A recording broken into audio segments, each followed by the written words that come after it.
नमस्कार, कैसे हैं आप सभी ने कक्षा 12 में अध्याय 7 भाग 5 तक पढ़ लिया था। भाग 5 में आपने अवशेषीय अंगों के बारे में जाना, आपने जैव विकास के प्रमाण के बारे में जाना। अब आते हैं हम उसके आगे टॉपिक के बारे में बात करेंगे भाग 6 के अंतर्गत, जो कि है अनुकूली विकिरण यानी एडॉप्टिव रेडिएशन किसे कहते हैं।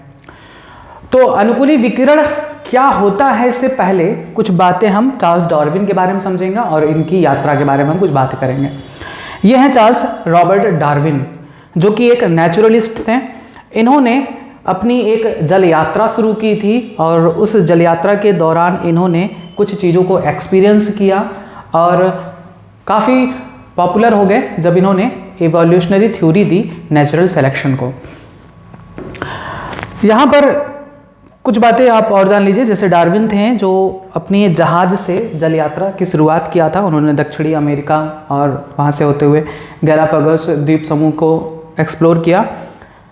यहाँ पर एक क्वेश्चन जो पूछा गया है नीट में, वो डायरेक्ट यही कि चार्ल्स डार्विन कौन से जहाज से अपनी यात्रा किए थे। तो याद कर लीजिए HMS बीगल, HMS बीगल नामक जहाज से अपनी यात्रा किए थे। ये क्वेश्चन नीट में पूछा हुआ है।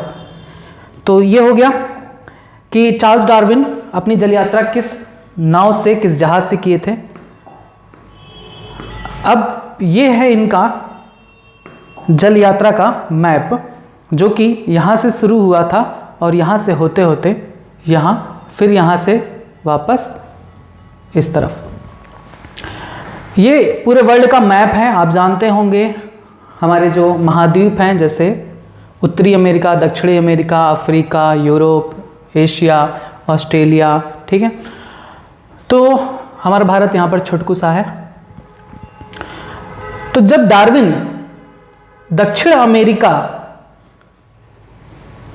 से होते हुए, इस तरफ से होते हुए जब आगे की यात्रा कर रहे थे, तो यहां पर उन्हें एक लगभग 22 द्वीपों से बना एक आइलैंड दिखा। 22 द्वीपों से बना एक द्वीप, जिसे सम्मिलित रूप से गैलापागोस द्वीप समूह कहते हैं। गैलापागोस द्वीप समूह कहते हैं। गैलापागोस द्वीप समूह 22 छोटे छोटे द्वीपों से मिलकर बना हुआ है। तो जब ये दक्षिण अमेरिका से यात्रा करते हुए इस तरफ पहुंचे तो उन्हें ये द्वीप दिखाई दिया, जिसका यहाँ पर जूम करके दिखाया गया है इसको। ये छोटे छोटे द्वीप से बना कुल 22 द्वीप से मिलकर बना हुआ है द्वीपों का समूह है, जिसे गैलापागोस द्वीप समूह कहते हैं।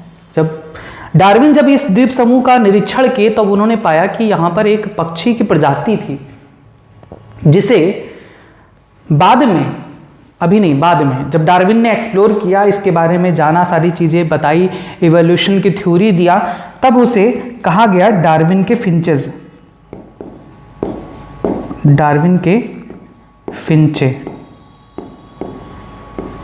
ठीक, यह डार्विन के फिंच पक्षी थी।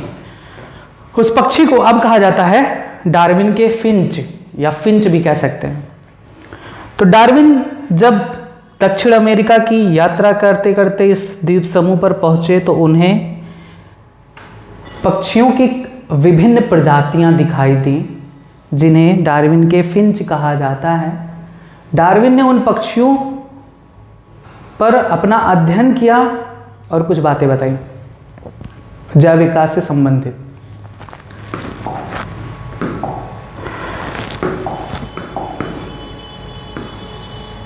देखिए, डार्विन ने जिस फिंच पक्षी को देखा उसकी अनेक प्रजातियां थी। जैसे ये कुल लगभग 20 प्रजातियां थी,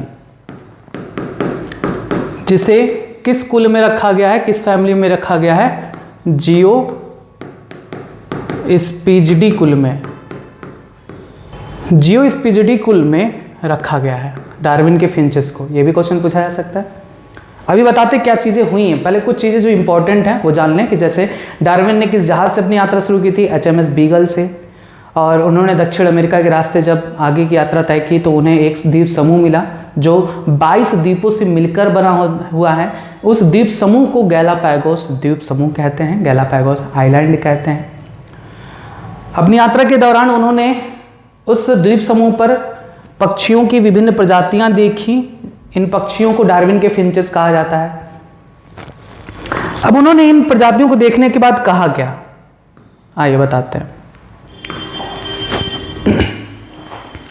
जो गैलापैगोस द्वीप समूह पर पक्षियां देखी उन्होंने,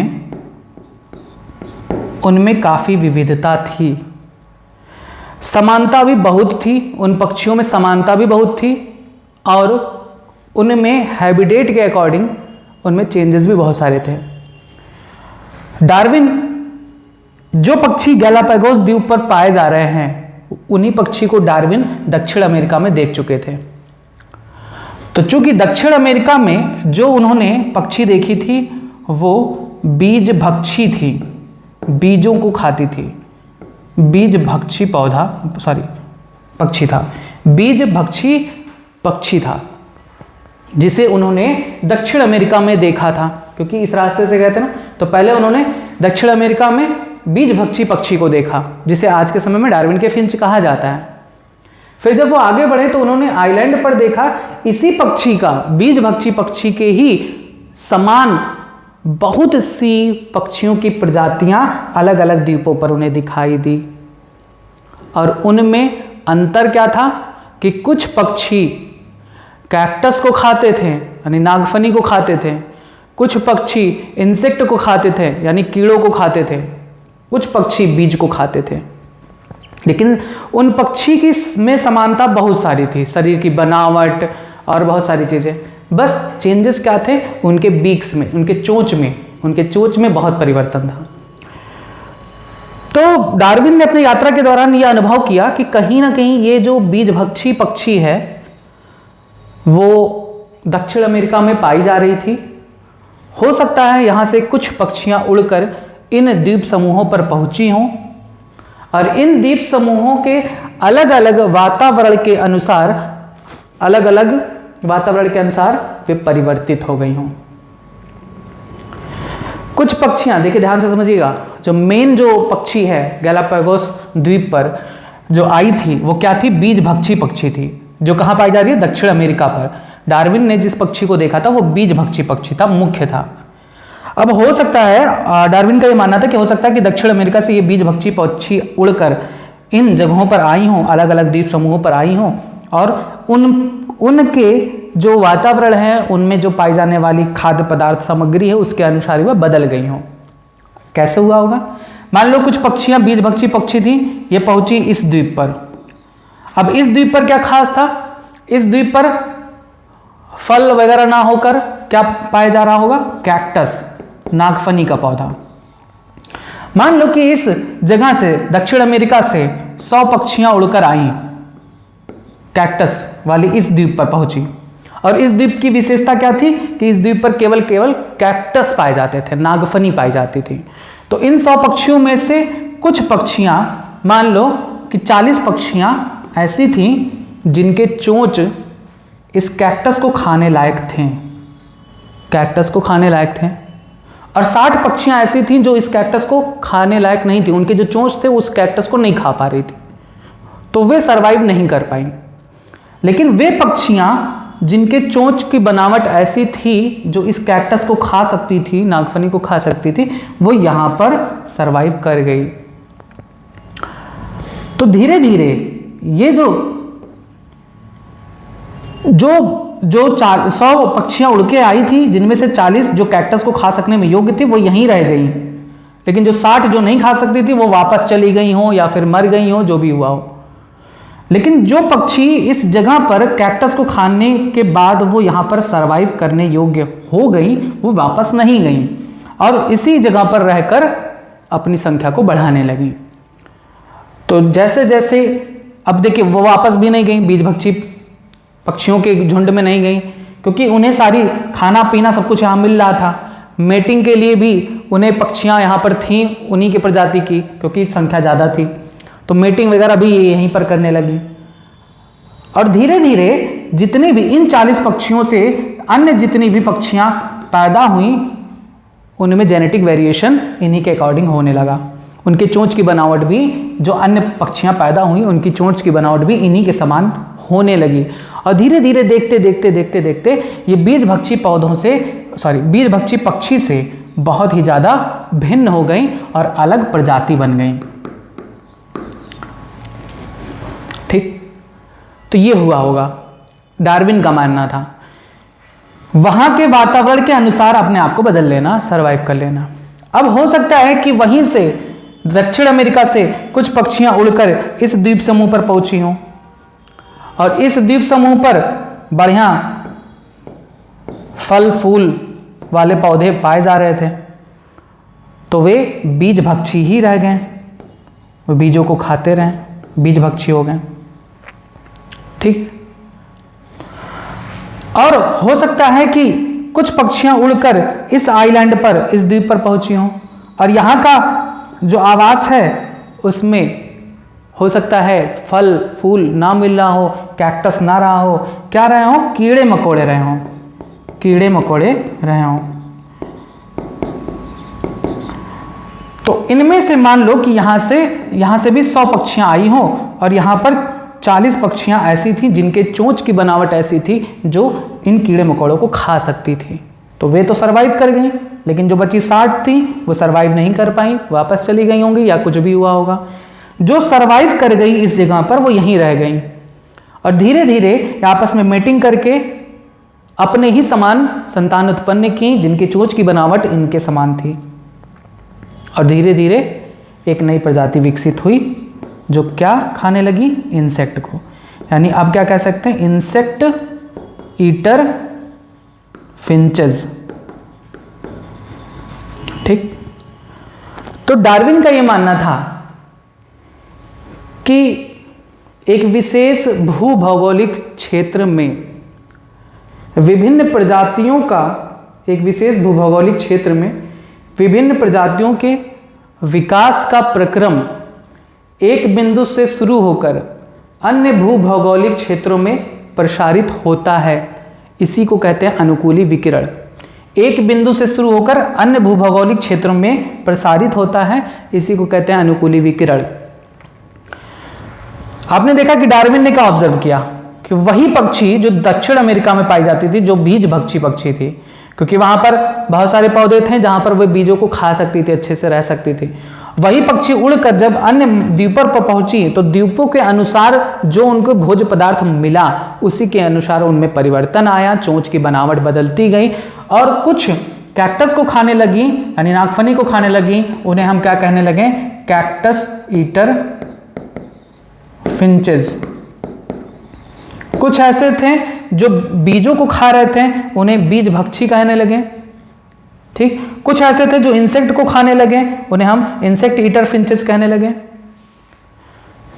तो एक जगह से प्रजाति का विस्तार हुआ, अलग अलग द्वीपों पर अलग अलग विभिन्न प्रजातियों का विकास हुआ, इसी को कहते हैं अनुकूली विकिरण। अनुकूली विकिरण क्या है, एक विशेष भूभौगोलिक क्षेत्र में विभिन्न प्रजातियों के विकास का प्रक्रम एक बिंदु से शुरू होकर अन्य भूभौगोलिक क्षेत्रों में विस्तृत होता है, इसी को अनुकूली विकिरण कहते हैं।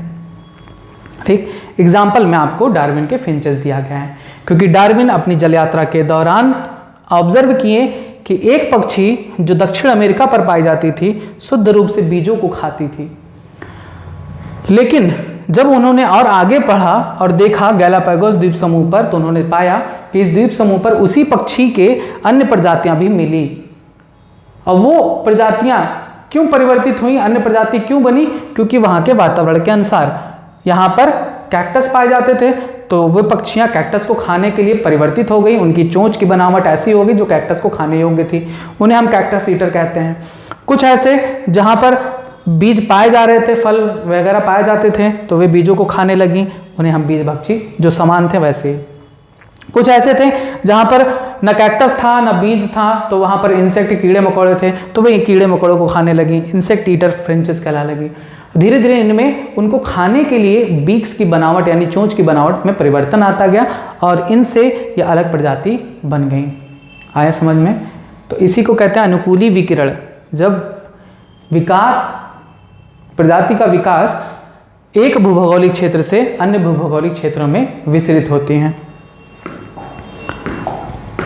आइए देखिए, यहाँ पर दिया गया है, आप बहुत सारी चीज़ों में देखिए समानता कितनी प्रदर्शित हो रही है। ये भी देखने में समान है, ये भी दिखने में एक समान, ये भी दिखने में एक समान, ये भी आँखों की बनावट देखिए और शरीर की ढांचा देखिए, सब एक समान है। परिवर्तन कहाँ है? परिवर्तन इनके चोंच में है, बीक्स में। अब देखिए, ये वेजिटेरियन ट्री फिंचेस हैं जो शाकाहारी हैं, जो फ्रूट ईटर होती हैं यानी फल वगैरह को खाती हैं। इनका विकास, डार्विन का मानना था कि इनका विकास किसी एक ही पक्षी से हुआ है। इन सभी का विकास एक ही पक्षी से हुआ है और इनमें परिवर्तन के दौरान ये अलग अलग प्रजातियों में विकसित हो गई। वे जो फ्रूट को खाने योग्य थीं वो फ्रूट को खाने योग्य हो गई, बदल गई। वे जो जिनके चोंच इंसेक्ट को खाने के योग्य थे वे इंसेक्ट खाने वाले बन गए। ठीक है, ये नहीं।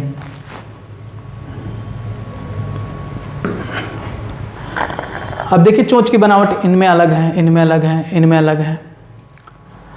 कैक्टस को खाने वाले थे, उनकी बनावट अलग हो गई। ठीक, ये देखिए, ये सब बीज भक्षी हैं। तो डार्विन का मानना था कि गैलापागोस द्वीप समूह पर जो अलग अलग प्रजातियों के पक्षी दिखाई दे रही हैं वे किसी एक ही एंसेस्ट्रल, एक ही पूर्वज पक्षी के ही प्रजातियां हैं। इनके एंसेस्ट्रल एक ही हैं। उस द्वीप समूह के अलग अलग वातावरण के अनुसार ये अपने आप को परिवर्तित कर ली और अलग अलग प्रजाति में विकसित हुई। बस, आइए बुक पे आते हैं। देखिए, अनुकूली विकिरण यानी एडाप्टिव रेडिएशन क्या होता है? एक विशेष भूभौगोलिक क्षेत्र में विभिन्न प्रजातियों के विकास का प्रक्रम एक बिंदु से प्रारंभ होता है और अन्य भूभौगोलिक क्षेत्रों तक प्रसारित होता है। इसी को कहते हैं अनुकूली विकिरण। अब इसमें दो उदाहरण हैं, एक डार्विन के फिंचेस है और दूसरा ऑस्ट्रेलिया के शिशुधानी जैसे कंगारू वगैरह, वे भी इसी के उदाहरण हैं। दक्षिण अमेरिका के पास समुद्र में 22 छोटे छोटे द्वीपों की एक श्रृंखला है जिसे गैलापागोस द्वीप समूह कहते हैं। याद कर लीजिए, गैलापागोस द्वीप समूह कहाँ है? दक्षिण अमेरिका के समुद्र तट पर है। कितने द्वीपों से मिलकर बना है? 22 छोटे छोटे द्वीपों का समूह है गैलापागोस द्वीप। डार्विन किससे अपने जल यात्रा को किए थे? HMS बीगल नामक जहाज से। यह क्वेश्चन पूछा गया है। इस द्वीप की वातावरणीय अवस्थाओं में अंतर होने के कारण यहाँ के जीव जंतु व पादप समूहों में भी अंतर मिलता है। इस 22 छोटे छोटे द्वीपों पर अलग अलग वातावरणीय दशाएं हैं जिनकी वजह से इनमें जो जीव जंतु पाए जाते हैं, पौधे पाए जाते हैं, उनमें भी अंतर मिलता है। डार्विन ने अपनी यात्रा के दौरान इस द्वीप का भी निरीक्षण किया और वहां पर विविधता का अध्ययन किया। जो भी विविधता उन्होंने देखा, जीव जंतुओं में जो भी विविधता देखा, डार्विन ने यहाँ मिलने वाले एक बीज भक्षी पंछी जिसे डार्विन के फिंच कहा जाता है, इसका अध्ययन किया। इसमें उन्होंने पाया कि ये फिंच बीज भक्षी विशिष्टताओं के साथ साथ अन्य स्वरूप में बदलाव के साथ साथ अनुकूलन करती हैं और चोंच के ऊपर उठने जैसे परिवर्तन इसे कीट भक्षी और शाकाहारी फिंच बना देते हैं। जो फिंच उन्होंने देखा था दक्षिण अमेरिका में, वो कौन सा था? बीज भक्षी था, बीजों को खाता था। वही बीज भक्षी पंछियों को इन्होंने गैलापागोस द्वीपों पर देखा और उन्होंने बताया कि जो यहाँ का वातावरणीय दशाएं हैं उनमें अनुकूलन के लिए यह बीज भक्षी के साथ साथ किसमें बदल गई? कीट भक्षी भी हो गई और शाकाहारी भी रही। गैलापागोस द्वीप पर जियोस्पिजिडी कुल के, जिसके बारे में बता रहे हैं डार्विन के फिंचेस, जियोस्पिजिडी कुल के 20 फिंच प्रजातियां मिलती हैं। इन सभी फिंच को डार्विन के फिंच कहते हैं। इसकी एक प्रजाति दक्षिण अमेरिका के महाद्वीप पर मिलती है। डार्विन के अनुसार ये फिंच दक्षिण अमेरिका के महाद्वीप से इन द्वीपों पर पहुंची तथा वहां के वातावरण, खाद्य पदार्थ व वनस्पति के अनुसार इनमें परिवर्तन हुए। इस प्रकार प्रत्येक द्वीप पर नई प्रजाति बन गई दक्षिण अमेरिका तथा अफ्रीका का वातावरण लगभग समान है, फिर भी इनमें मिलने वाले जंतु अलग अलग प्रकार के हैं। दक्षिण अमेरिका एक अलग महाद्वीप है, परंतु अफ्रीका, यूरोप तथा एशिया से परस्पर जुड़ा हुआ है। इसी कारण एशिया व यूरोप में मिलने वाले प्राणियों में अफ्रीका तो पहुंच गए परंतु अमेरिका नहीं पहुंच पाए। इसका रीज़न ये है, जब आप अगर ज्योग्राफी पढ़े होंगे तो आपको पता होगा कि अफ्रीका, दक्षिण अमेरिका, ये सभी अफ्रीका, एशिया और यूरोप इनसे जुड़ा हुआ है। अफ्रीका, एशिया, यूरोप इन आपस में जुड़े हुए हैं, लेकिन दक्षिण अमेरिका अलग है इन सभी से। दक्षिण अमेरिका किससे जुड़ा है? उत्तरी अमेरिका से। तो इस वजह से अफ्रीका के जीव अफ्रीका में हैं और दक्षिण अमेरिका के जो जीव पाए जाते हैं वो वहाँ पर पाए जाते हैं, अफ्रीका पर नहीं पाए जाते हैं। लेकिन अफ्रीका, यूरोप और एशिया में जो जीव पाए जाते हैं वे सब में समान रूप से पाए जाते हैं। अब इससे निष्कर्ष उन्होंने क्या निकाला? इससे उन्होंने निष्कर्ष निकाला कि प्रकृति में एक जीव जाति की उत्पत्ति एक बार और एक क्षेत्र में होती है। जैसे कि एक जीव जाति की उत्पत्ति एक बार होती है, यानी कि दक्षिण अमेरिका से जो बीजभक्षी पक्षियां गई गैलापागोस द्वीप समूह पर, उनकी उत्पत्ति एक बार हुई और अन्य किसी स्थान पर वे प्रजाति नहीं पाई जाती और एक ही क्षेत्र में पाई जाती हैं, यानी कि जो आसपास का क्षेत्र है दक्षिण अमेरिका, गैलापागोस द्वीप। किसी जाति की आबादी बढ़ने पर इसके सदस्य उत्पत्ति क्षेत्र के चारों ओर फैल जाते हैं। इसका मतलब क्या हुआ कि दक्षिण अमेरिका में बीजभक्षी फिंचों की संख्या बहुत ज़्यादा बड़ी होगी और उसके कारण वे वहाँ से उड़कर अन्य भूभौगोलिक क्षेत्र जैसे गैलापागोस द्वीप समूह पर पहुंची होंगी और वहाँ पर उनमें अलग अलग वातावरणीय दशाओं के कारण विभिन्नताएं उत्पन्न हुई। नए भूभाग में पहुंचने पर वहाँ के वातावरण के अनुरूप इनमें आकार के परिवर्तन होते हैं। अब दक्षिण अमेरिका से उड़कर गैलापागोस द्वीप समूह पर गई, नया वातावरण मिला तो उनके अनुसार उसी की तरीके से आकार की परिवर्तन उनमें हुआ, चोंच की बनावट में परिवर्तन हुए और जैसे जैसे उनको चाहिए था वैसे वैसे उनमें परिवर्तन होते गए। अब उनकी चोंच अगर इंसेक्ट ईटर वाली हुई तो उनके इंसेक्ट को खाने योग्य बन गई। जो फिंचेज ऐसी थी जो फ्रूट्स को खाती थी, फलों को खाती थी, उनकी बनावट अलग थी।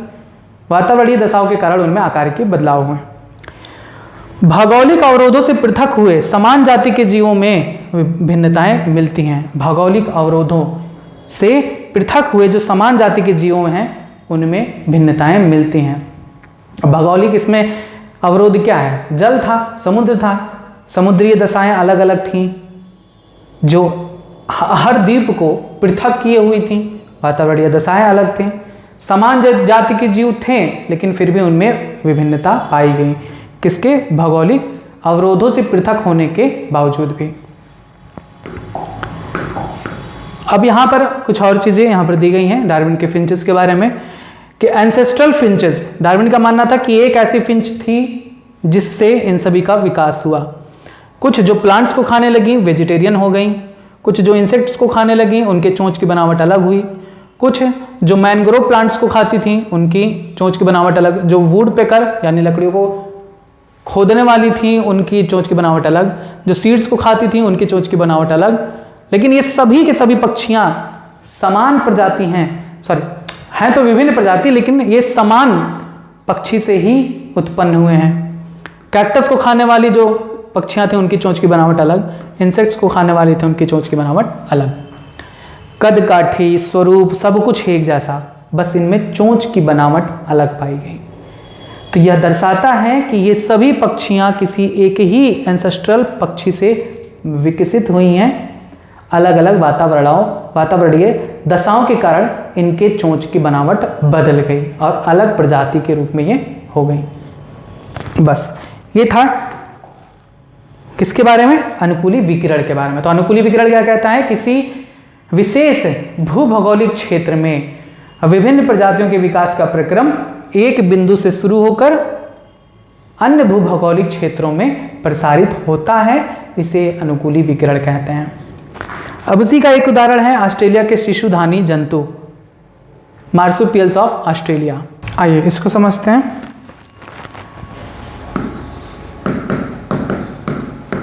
दूसरा उदाहरण है अनुकूली विकिरण का ऑस्ट्रेलियन शिशुधानी का,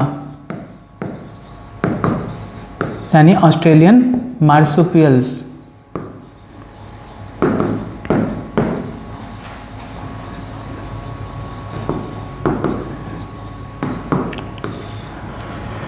ऑस्ट्रेलिया में स्तनधारी के दो मूल वर्ग थे। मूल स्तनधारी ऑस्ट्रेलिया में कौन थे? एक था प्रोटोथीरिया वर्ग के जीव और दूसरा था मेटाथीरिया वर्ग का जीव, जिसमें कंगारू वगैरह आते हैं। ऑस्ट्रेलिया में यूथीरिया वर्ग के प्राणी मनुष्य द्वारा लाए गए थे। मनुष्य द्वारा। अगर आप ज्योग्राफी पढ़े हैं तो आपको पता होगा कि पहले ऑस्ट्रेलिया एशिया से जुड़ा हुआ था। हालांकि एशिया अफ्रीका से भी जुड़ा हुआ था, बाद में पृथक्करण हुआ है भूकंप की वजह से, तो अफ्रीका काफ़ी दूर हो गया, एशिया अलग हुआ। एशिया से ही पहले ऑस्ट्रेलिया भी जुड़ा हुआ था, ऑस्ट्रेलिया महाद्वीप भी जुड़ा हुआ था। भूकंप की वजह से बहुत सारी चेंजेस, परिवर्तन हजारों सालों में हुए, तो एशिया महाद्वीप से ऑस्ट्रेलिया महाद्वीप भी पृथक हुआ और नीचे की तरफ सरक गया। लेकिन जब जुड़ा हुआ था उसी समय स्तनधारियों का विकास का प्रक्रम चल रहा था। किस महाकल्प में? मीजोजोइक महाकल्प के अंत में स्तनधारियों का विकास प्रक्रम हो रहा था। यानी ये भी क्वेश्चन पूछा जा सकता है कि स्तनधारियों का विकास कब हुआ? तो मीजोजोइक महाकल्प के अंत में हुआ। तो उस समय ऑस्ट्रेलिया एशिया से जुड़ा हुआ था और वहाँ पर यूथीरिया प्राणी जो थे उनसे यूथीरिया और मेटाथीरिया के बीच स्पर्धा होती थी। मेटाथीरिया और यूथीरिया वर्ग के प्राणियों में काफ़ी ज़्यादा स्पर्धा होती थी, रिसोर्सेज को लेकर, रहने की जगह को लेकर। तो इस वजह से मेटाथीरिया को यूथीरिया के साथ सरवाइव करना पॉसिबल नहीं लग रहा था। लेकिन जब ऑस्ट्रेलिया एशिया से पृथक हुआ तो यूथीरिया जो प्राणी थे वो एशिया में ही रह गए, ऑस्ट्रेलिया तक नहीं पहुंच पाए।